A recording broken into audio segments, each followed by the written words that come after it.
صلاة دائمة بدوام ملك الله. اللهم صل على سيدنا محمد عدد ما في علم الله صلاة دائمة بدوام ملك الله.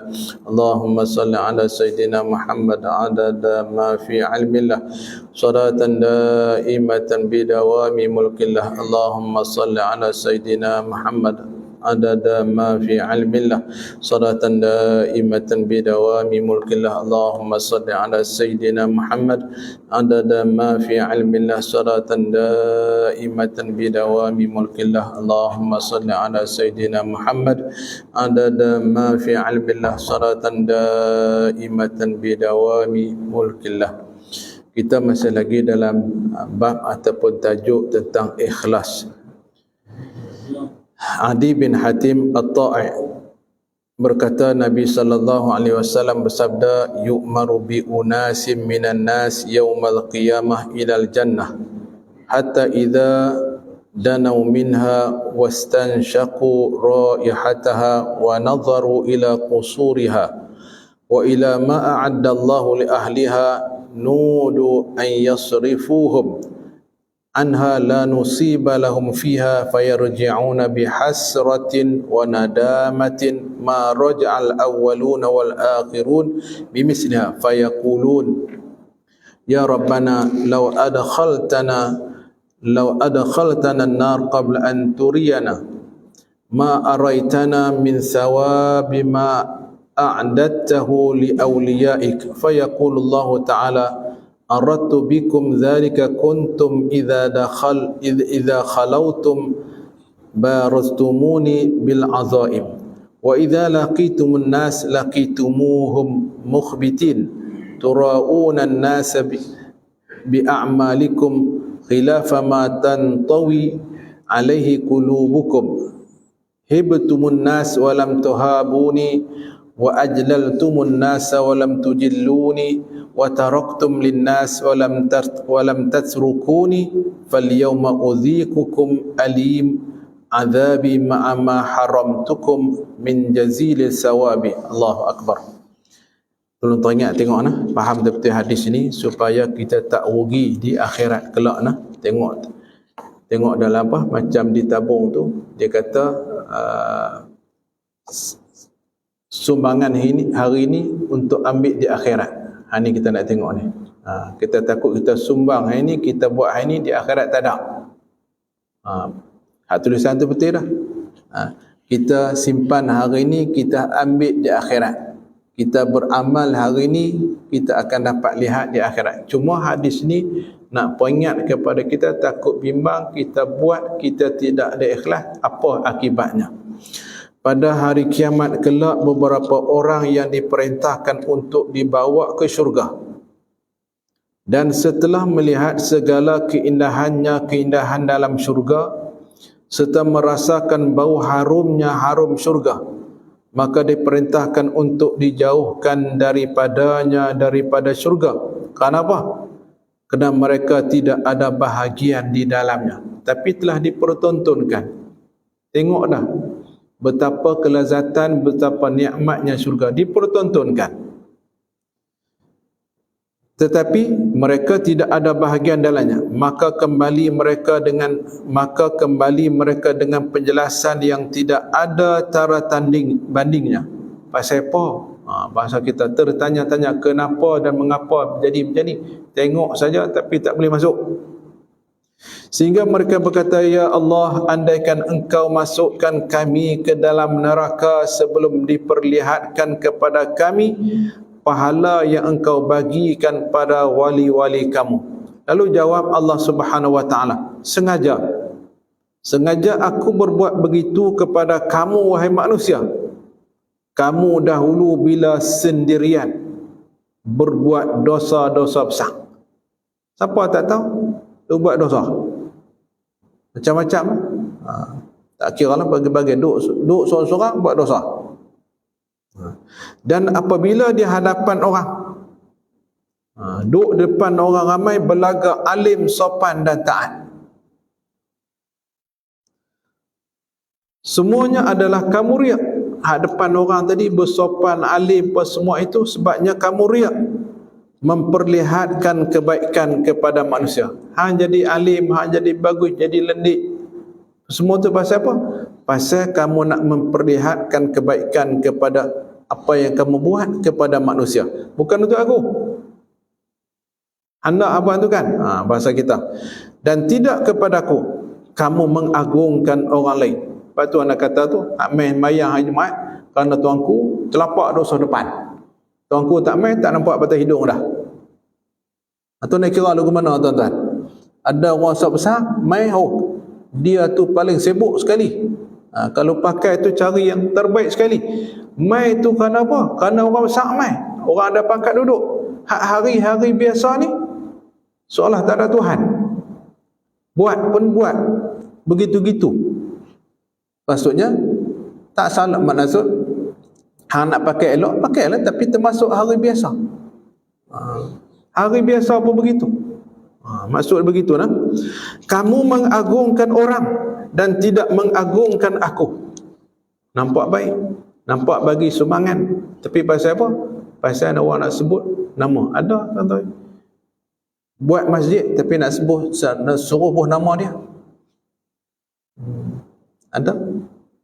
Nah, maka kini aku merasakan kepada kamu kepedihan siksaku.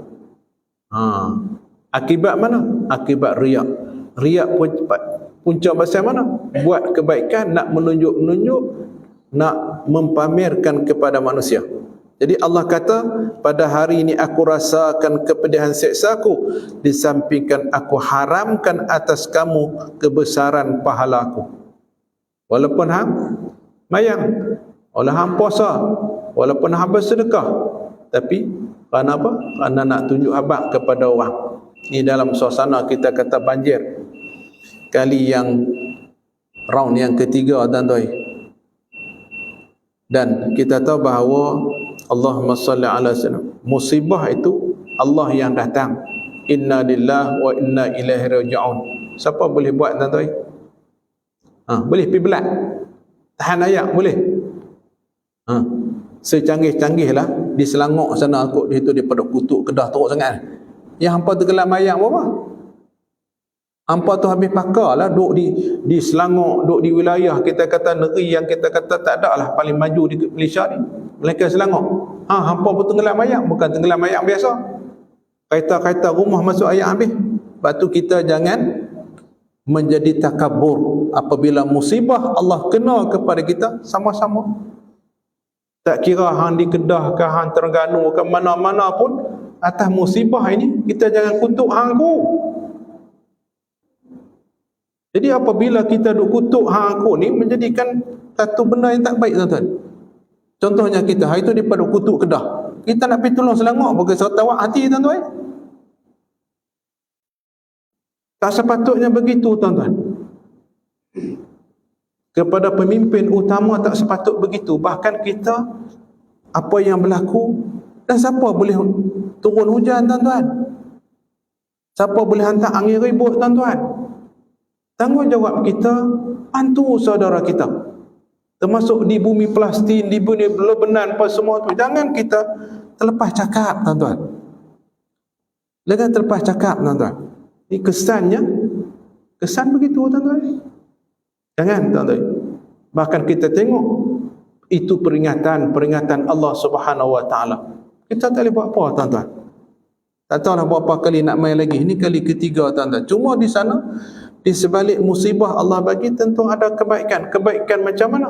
Kebaikan kepada saudara yang tak kena musibah.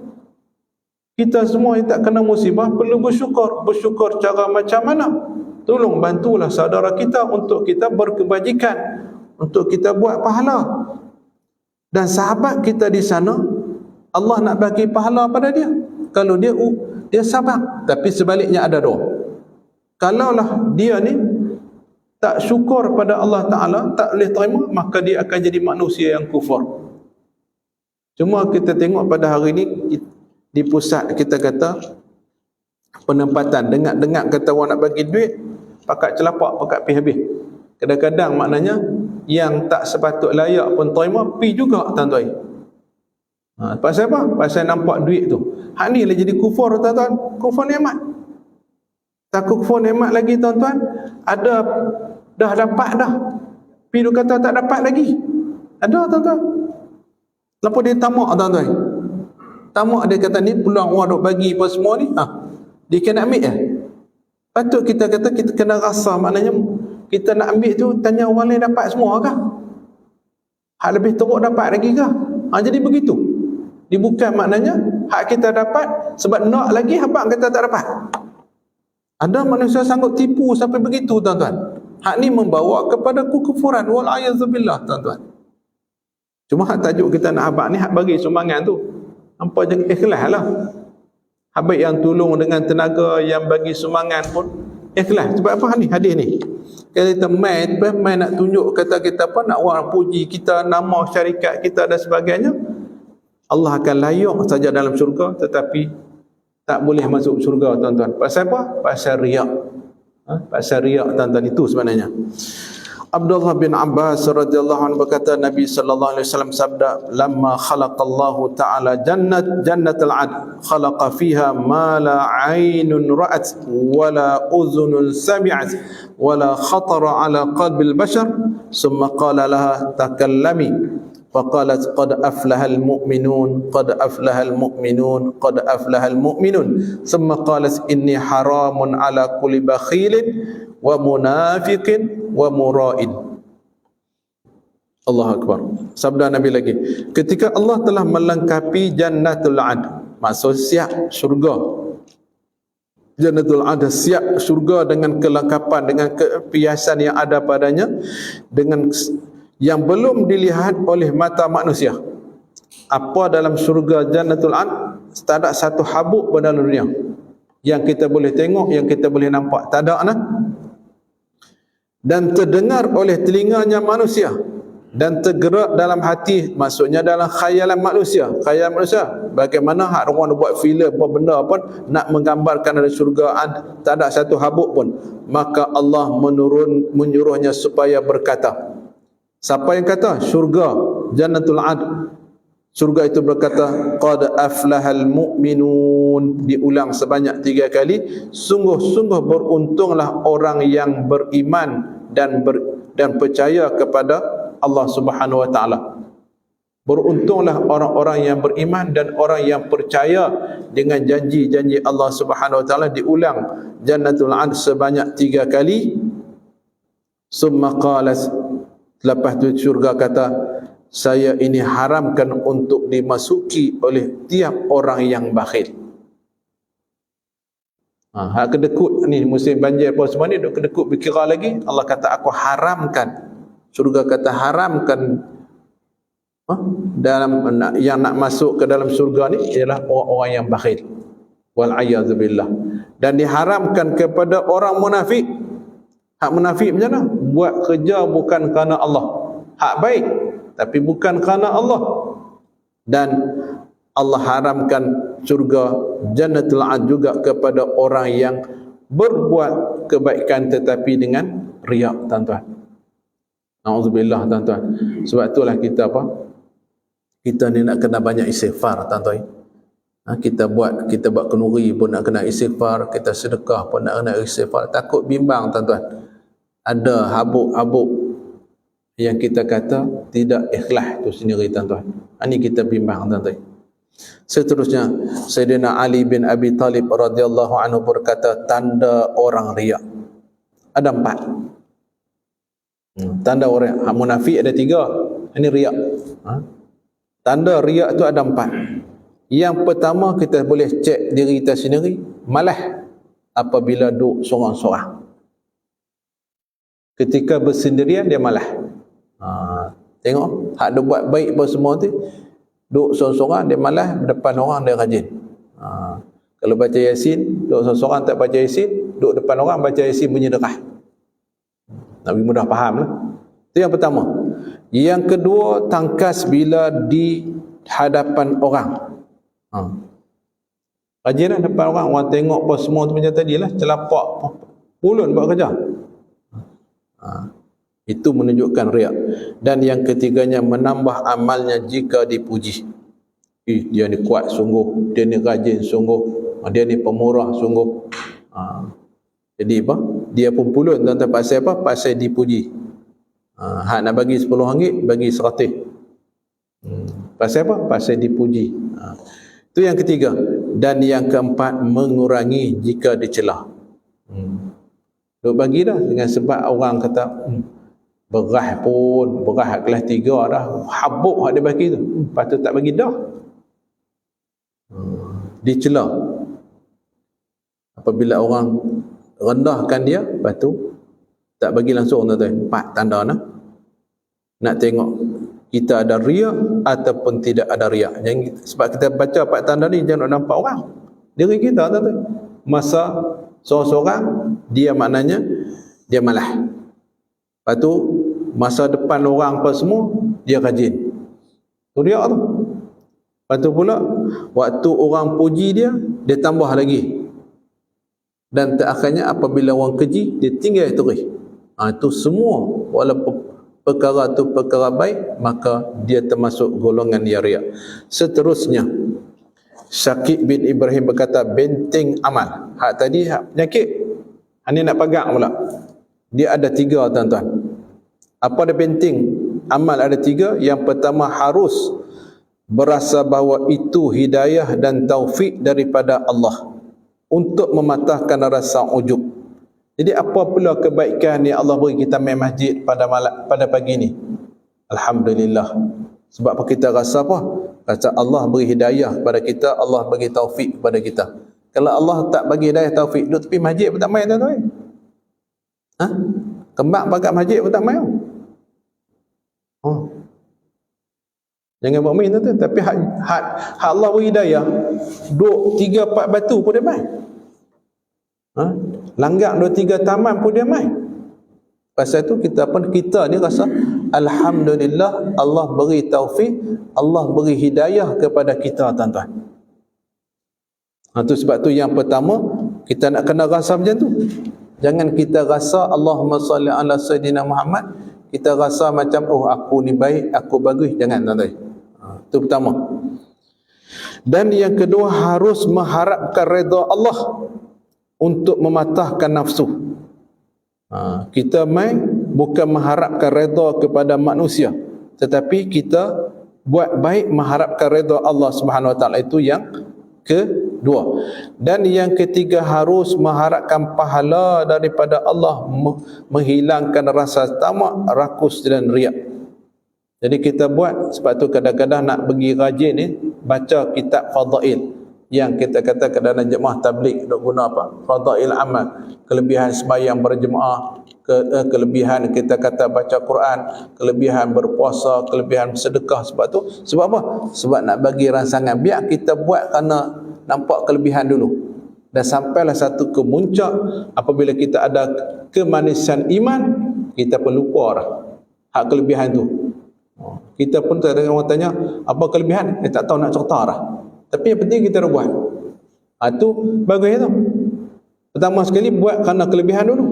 Dah ada kelebihan, dah lekat dah, alhamdulillah tuan-tuan. Nak bagi lekat kan? Nak bagi lekat. Main jemaah contohnya. Ingat senang tuan-tuan. Nak berlekat main jemaah 5 waktu tu. Jadi bagi lekat lah tu. Dah lekat. Nabi sebut kalaulah kita kata diperlihatkan pahala untuk sembahyang isyak dan sembahyang subuh berjemaah, nescaya manusia sanggup merangkak main masjid.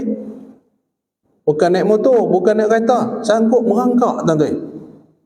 Sanggup mengesok. Sebab apa? Sebab pahala yang begitu besar. Jadi kita buat tu bermula dengan kelebihan-kelebihan. Moga-mogahan kita kelebihan Allah janji, bukan kelebihan pasal apa? Pasal lain.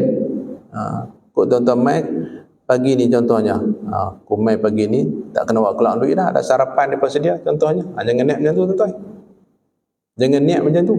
Aku main ni kalau terasa terlintas hati macam tu, astaghfirullahalazim, astaghfirullahalazim, astaghfirullahalazim.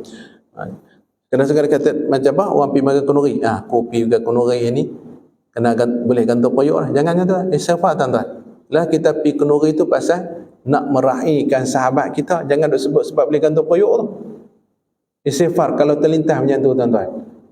Boleh, ya memang kita boleh makan kenyang lah, tapi pahala Pahala kurang tuan-tuan. Begitu tuan-tuan.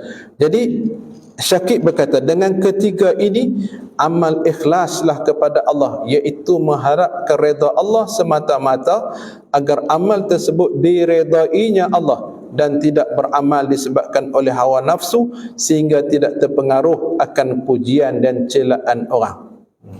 Ini perlu kepada kita tengok kelebihan-kelebihan dengan baca zikir, baca selawat apa benar, kita tahu kelebihan-kelebihan tu lebih kita kata merangsangkan kepada kita. Seterusnya, seorang hakim berkata, seharus-sayugianya seorang yang beramal itu belajar adab daripada penggembala kambing. Tu dia ada bagi contoh kita pun tuan-tuan.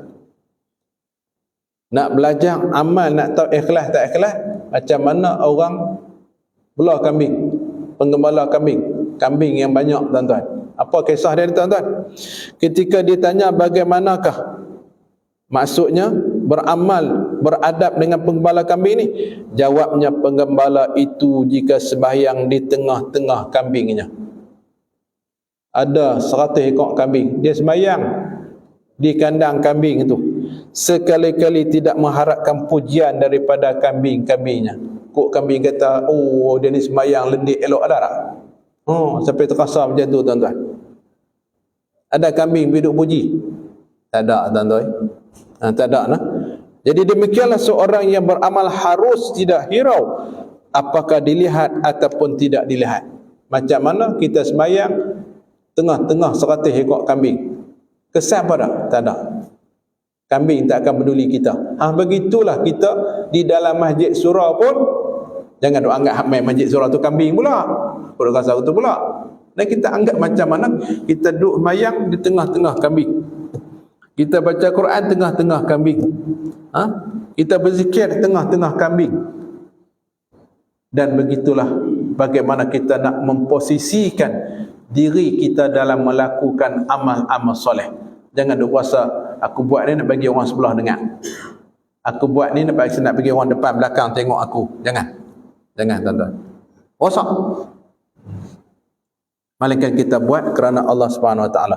Seterusnya, surah Hakim berkata lagi, untuk keselamatan sesuatu amal, hak kita dok buat ni berhajat kepada 4 macam tuan-tuan. Nak pagang supaya amal-amal kita buat ni selamat, yang pertamanya sekali adalah ilmu pengetahuan. Buat mesti kerana ilmu. Kenapa? Kerana sebab amal tanpa ilmu dia lebih kepada banyak salahnya daripada benarnya. Buat kerana ilmu tuan-tuan. Jadi kalau kita buat tak ada ilmu, ni yang tersasar tuan-tuan. Ngaji tuan-tuan, ambil di mana, sumber di mana, kalau daripada kitab mana, pada guru mana, ilmu tu tuan-tuan. Yang keduanya niat.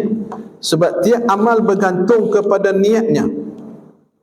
Niat kita apa? Melainkan kita niat mengharapkan redha Allah Subhanahu Wa Taala. Di sana sabdanya Nabi sallallahu alaihi wasallam, sesungguhnya semua amal tergantung pada niat, dan yang dianggap bagi tiap yang apa yang kita niatkan. Itu yang kedua, niat kerana Allah Subhanahu Wa Taala. Niat kerana nak bagi nama, dapat nama, wal'ayazubillah tuan-tuan. Itu yang kedua. Dan yang ketiganya sabar, supaya dapat melaksanakan amal itu dengan baik dan sempurna. Pasal apa kata sabar? Kita depan orang pun begitu, di belakang orang pun macam tu. Kita seorang-seorang pun begitu, hak ramai pun begitu. Sabar. Kok depan orang dia buat lendir elok apa semua. Main seorang-seorang, kalau sembahyang macam ayam patuk tuan-tuan. Tak sepatutnya gitu. Jadi sabar tuan-tuan. Yang keempatnya ialah tulus ikhlas. Tulus ikhlas. Sebab amal tidak akan diterima tanpa ikhlas. Ni 4 kita kata, 4 perkara yang kita kata yang menjadi keselamatan kepada amal-amal soleh kita tuan-tuan. Sikit lagi tuan-tuan. Haram bin Hayyan berkata, tiada seorang yang menghadap kepada Allah dengan sepenuh hatinya, melainkan Allah akan menghadap hati orang-orang yang beriman sehingga kasih sayang kepadanya. Jadi tiada seorang yang menghadap membuat satu kebaikan kepada Allah dengan sepenuh hatinya, dalam arti kata ikhlas kepada Allah, melainkan Allah akan menghadapkan hati orang-orang yang beriman sehingga kasih dan sayang kepadanya. Senang tuan-tuan nak bagi orang kasih pada kita. Jadi Allah akan takdirkan siapa orang akan kasih pada diri kita, tuan-tuan. Suhail bin Salib dari ayahnya daripada Abu Hurairah radhiyallahu anhu berkata, Nabi sallallahu alaihi wasallam sabda, innallaha ta'ala idza ahabba 'abdan qala Jibril inni uhibbu fulanan fa uhibbuhu fayaqulu Jibril li ahli as-sama' inna rabbakum yuhibbu fulanan fa ahibbuhu fayuhibbuhu ahli as-sama' summa yudha'u lahu al-qabul fil ardi wa idza abghada Allahu 'abdan famithlu dhalik. Allahu akbar. Sabda Nabi, sesungguhnya Allah tidak cinta kasih kepada seseorang hamba berkata kepada Jibril. Bila Allah kasih kepada seseorang, Allah akan beritahu ke Jibril. Sesungguhnya aku kasih kepada si fulan. Allah bagi kata Jibril, aku kasih kepada hamba ini, maka engkau kasihlah kepadanya. Allah perintah kepada Jibril. Akhirnya apa? Lalu Jibril pun berkata kepada semua penduduk langit, sesungguhnya Tuhanmu kasih kepada si fulan bin si fulan, maka kamu harus kasih kepadanya. Di langit tu. Dan setelah dikasihi oleh penduduk langit, maka disebarkan rasa kasih di penduduk bumi pula. Dan sebaliknya, jika Allah murka benci, maka seorang hamba demikian juga ada padanya. Jadi nak menggambarkan kepada kita, apabila kita buat amal ibadah sampai kita dikasihi oleh Allah, biar kita buat amal ibadat seolah kita sedang dilihat oleh Allah. Ialah kalau kita sembahyang depan raja, raja duduk belakang, kita duduk depan, agak-agak macam mana? Tentu kita buat persembahan yang terbaik. Raja makhluk, cuba kita latih diri kita. Macam kita duduk sembahyang, ada 2, 3 orang, 4 orang panel duduk belakang sana, orang-orang kenamaan. Macam mana? Tentu kita buat yang terbaik, persembahan yang terbaik. Itulah yang perlu kita terjemuhkan dalam segala amal ibadah kita, supaya kita rasa Allah kasih kepada kita. Hasil natijah apabila Allah kasih kepada kita, Allah akan bagi tahu kepada malaikat. Salah satu Nabi sebut, ahabbul a'malu ilallah as-salatu ala waqtah. Sebaik-baik amal yang menyebabkan dikasihi oleh Allah, sembahyanglah di awal waktu. Nabi sebut begitu.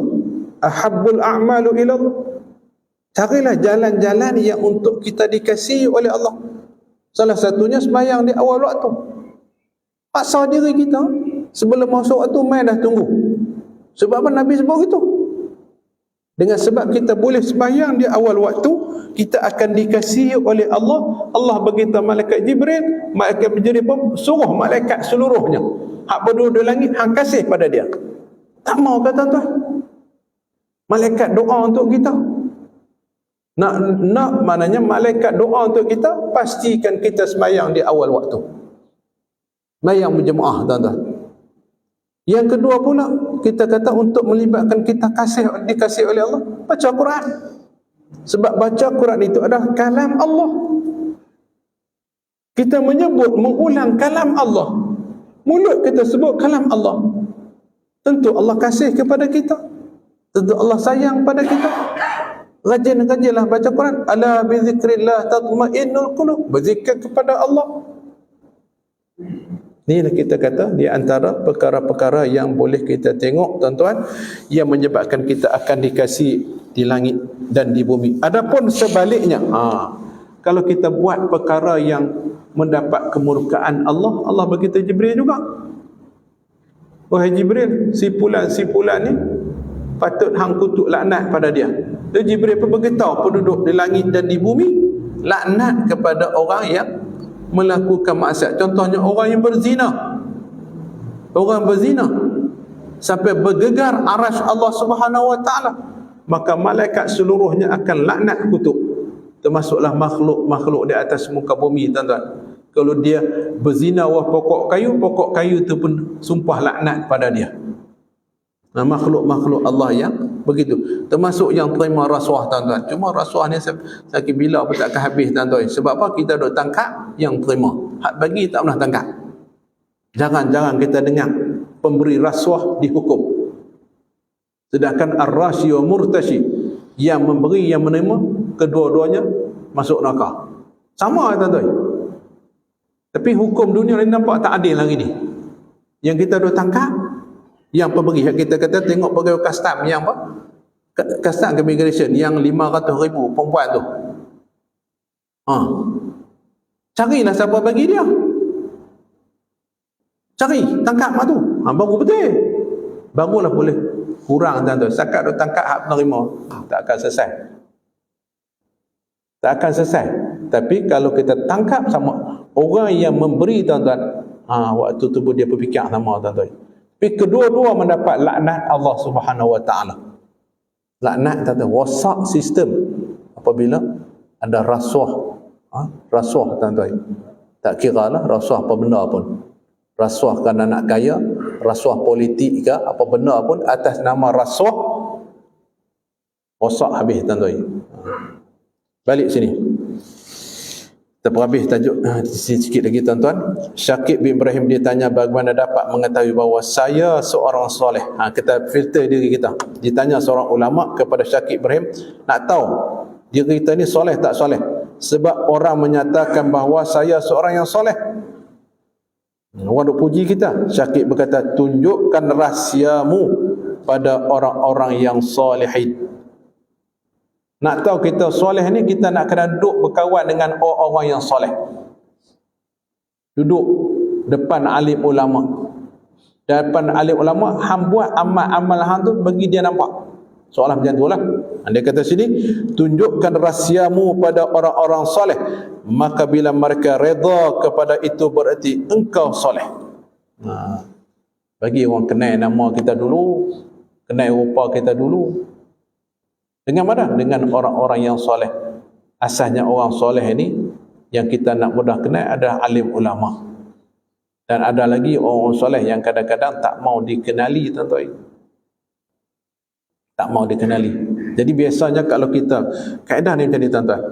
Apabila kita dah kenal seorang tok guru, contohnya, tuan-tuan akan dipermudahkan untuk jumpa tok.